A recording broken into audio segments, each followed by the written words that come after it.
आगे बढ़ते हैं। दिल्ली में कोचिंग के बेसमेंट में पानी भरने के बाद 3 बच्चों की मौत हो गई थी। इसके एक हफ्ते बाद अलवर जिला प्रशासन और नगर निगम एक्शन मोड में आया और आज अंबेडकर सर्कल से पहले बनी कुरकुरे पार्क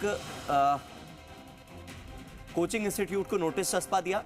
इस नोटिस में बेसमेंट में बिना परमिशन के कोचिंग क्लास चलाई जा रही थी। इस बिल्डिंग का किसी भी प्रकार का फायर एनओसी नहीं लिया गया।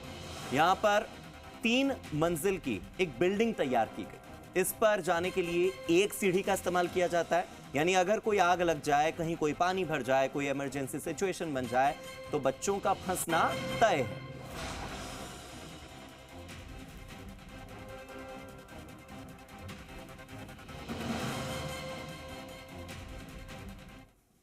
लगातार मानसून की बारिश ने तहलका मचा रखा है। दिल्ली में जो इंस्टीट्यूट हैं जिनमें बेसमेंट है, उनमें पानी भरने से 3 यूपीएससी की तैयारी कर रहे छात्र छात्राओं की मौत हो गई। आज जिला प्रशासन और नगर निगम प्रशासन की ओर से जो गुरुकृपा इंस्टीट्यूट है उसके बेसमेंट को जानने के लिए इन्होंने नोटिस चस्पा किया है। सीधे उन्हीं से बात करते हैं, किस तरह का नोटिस है, ये क्या कार्रवाई है, आपने किस तरह की कार्रवाई की है? अभी जो जितने भी कोचिंग सेंटर है, दिल्ली की जो घटना हुई है उसके संबंध के अंदर जितने भी कोचिंग सेंटर चल रहे हैं बेसमेंट के अंदर, उनकी जांच हो रही है। आज हमने इसमें प्रथमता उनकी संज्ञा इस तरह के बेसमेंट को देखा है और उसके संबंध में नोटिस दिया है। जो भी इनके दस्तावेज होंगे, वेद दस्तावेज प्रस्तुत करेंगे। क्या बेसमेंट की इनके पास परमिशन है या इस तरह ये रोडों पर जो पार्किंग अवैध कर रखी वो है? अभी इस संबंध में कोई दस्तावेज दिया नहीं है इन्होंने। मेरे को टाइम दिया गया 24 घंटे का, ये जो वेद दस्तावेज जो भी परमिशन संबंधित वो ये कार्यालय में प्रस्तुत करेंगे। मेरे साथ इसी मामले को लेकर जो फायर ऑफिसर है अलवर के अमित मीणा, हम उनसे जानते हैं यहाँ किस तरह उन्होंने जब ये बनी बिल्डिंग तो यहाँ फायर की एनओसी ली, इक्विपमेंट लगाए। चूंकि हर बार कोई बड़ा हादसा होता है जब ये सरकार जागती है और इस तरह की कार्रवाई अमल में लाई जाती है। देखो, जो ये बिल्डिंग बन रही है इसका इंस्पेक्शन किया गया आज, जो पिछली दुर्घटना हुआ उससे लेकर, नहीं तो संचालक के द्वारा एनओसी दिखाई गई है और फायर इक्विपमेंट सारा डेड पड़ा है। कोई सा भी सिस्टम इनका चालू नहीं मिला। पंप बंद पड़ा हुआ, होदरीलों में हाइड्रेंटों में पानी नहीं आ रहा और एमसीपी वोटर इनका अलार्म सिस्टम काम नहीं कर रहा। और अब जो इन्होंने इंस्टीट्यूट चला रहे हैं उसमें जो मेन चीज़ 2 स्टेयर केस होनी चाहिए, 2 स्टेयर केस वो है नहीं। इसकी एनओसी आई थिंक 2 या 3 साल पहले ली, वो किसी और के नाम से ली थी, कॉमर्शियल के नाम से। उसमें ये इंस्टीट्यूट चला रहे हैं। देखिए, अब दिखाना चाहूंगा, ये पूरी बिल्डिंग नियम के विपरीत बनी हुई है। यहाँ एग्जिट के लिए कोई स्टेयर्स नहीं बनी हुई जिससे बच्चे जाएंगे उससे जाएंगे। 9 नेहालों की जिंदगी यहाँ इस पूरे बेसमेंट में, इस पूरी बिल्डिंग में कैद है। देखना होगा। अभी समझाइश के लिए इनको नोटिस दिया गया है, 24 घंटे का अल्टीमेटम दिया गया है।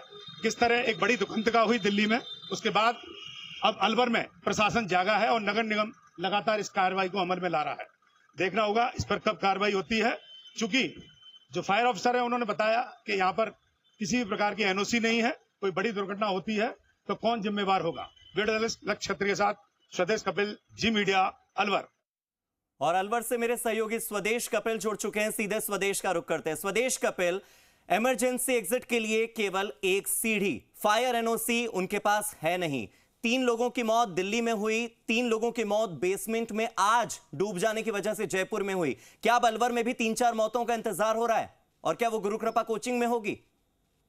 बिल्कुल हार्दिक, मैं बताना चाहूंगा, ये गुरुकृपा कोचिंग इंस्टीट्यूट है जिसमें बिना परमिशन के नगर निगम और नगर विकास न्यास यूआईटी के बिना परमिशन के इसमें बेसमेंट बनाया गया है। यहाँ पर किसी भी प्रकार की फायर एनओसी नहीं है।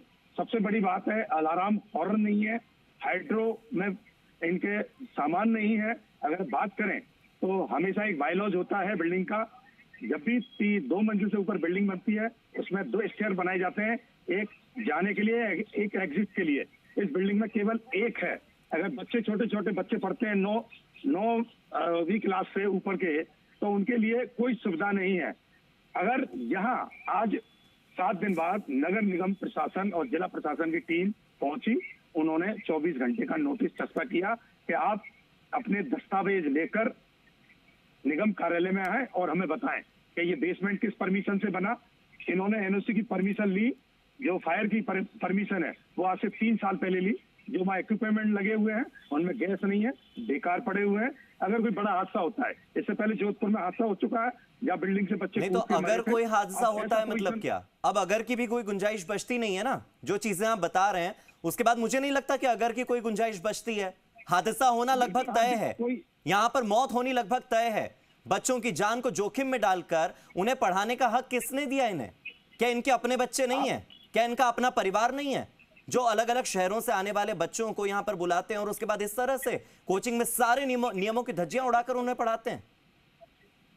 बिल्कुल हार्दिक, बताऊंगा कि आज गुरु कृपा सीएलसी एलन सहित तमाम उन जो बेसमेंट बने हुए हैं जहां कमर्शियल एक्टिविटी होती है उनको नोटिस दिया गया है कि आप अपने दस्तावेज लेकर आएं और सत्यापन कराएं, क्यों ना आप पर कार्रवाई की जाए।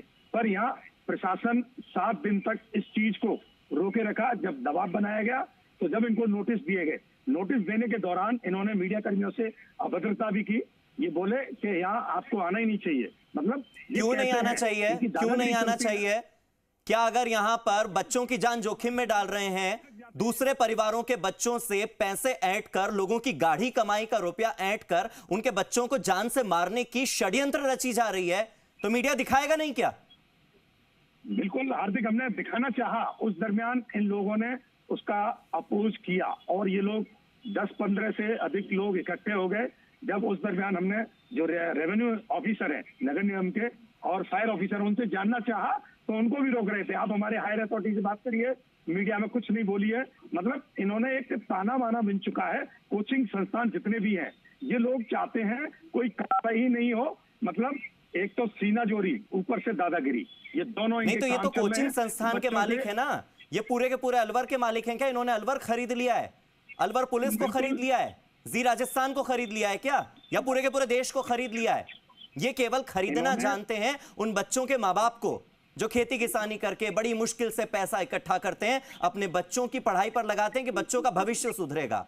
लेकिन ऐसे इंस्टीट्यूट क्या करते हैं? भविष्य सुधारना तो दूर की बात है, उनकी जिंदगी लीलने में लगे पड़े हैं, षड्यंत्र रच रहे हैं। ये गैर इरादतन हत्या नहीं होगी, इरादतन हत्या कहा जाएगा इसे। अगर इस गुरु कृपा कोचिंग इंस्टीट्यूट में कल को कुछ होता है, उसे इरादतन हत्या कहा जाएगा निश्चित तौर पर। बहुत बहुत शुक्रिया मेरे साथ जुड़ने के लिए कपिल, और अगर हो सके तो फिर जाइएगा, और जब तक सारे नियमों की पालना यहां पर न हो तब तक जाते रहिएगा और बार बार जी राजस्थान बच्चों की जान से खिलवाड़ करने वाले इस इंस्टीट्यूट की सच्चाई को दिखाते रहेगा। शुक्रिया।